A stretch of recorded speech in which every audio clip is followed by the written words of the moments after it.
7, 16, 25 இந்த தேதியில் பிறந்திருக்கிறவங்களுக்கு 3 lucky colours.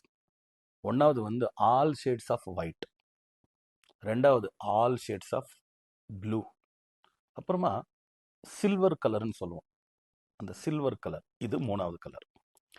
இதில் இவங்க ட்ரெஸ்ஸிங் மெட்டீரியல்ஸ் எவ்வளோ யூஸ் பண்ணுறாங்களோ அவ்வளோ நல்லாயிருக்கும். இந்த கலரில் ஆல் ஷேட்ஸ் ஆஃப் ஒயிட்டில், ஆல் ஷேட்ஸ் ஆஃப் ப்ளூவில், சில்வர் கலர், இந்த கலரில் நீங்கள் ஒரு ட்ரெஸ் மெட்டீரியல், ஒரு ஷர்ட் இதெல்லாம் யூஸ் பண்ணிட்டு போனீங்க, மேல்ஸ் ஃபீமேல்ஸ் அவங்கவுங்க ட்ரெஸ் மெட்டீரியல்ஸ் இந்த கலரில் போட்டுட்டு போனீங்கன்னா ஒரு மீட்டிங் போகிறீங்க சக்ஸஸ்ஃபுல் ஆகும், ஒரு பிஸ்னஸுக்கு போகிறீங்க சக்ஸஸ்ஃபுல் ஆகும், ஏதோ ஒரு இன்டர்வியூக்கு போகிறீங்க சக்ஸஸ் ஆகும்.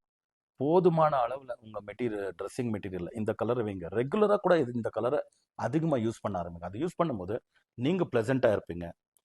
நீங்கள் போகக்கூடிய அந்த என்விரான்மெண்ட், அட்மாஸ்பியரை கூட ப்ளசண்ட்டாக வச்சுக்குவீங்க அந்த கலரை நீங்கள் யூஸ் பண்ணும்போது. ராயல் ப்ளூ கலரில் பென்னு நிறைய வருது. ராயல் ப்ளூ, அந்த ராயல் ப்ளூ கலர் ஒரு பென் எப்போயுமே பர்மனெண்ட்டாக வைங்க. ஏன்னா ட்ரெஸ்ஸு ஒரு தடவை மாறும், பென்னு எப்போவுமே ரெகுலராக இருக்கும்ல. அதனால் இந்த ராயல் ப்ளூ பென்னு ரெகுலராக எழுதுறதுக்கு, சிக்னேச்சர் போடுறதுக்கு உங்கள் பாக்கெட்டில் வைங்க.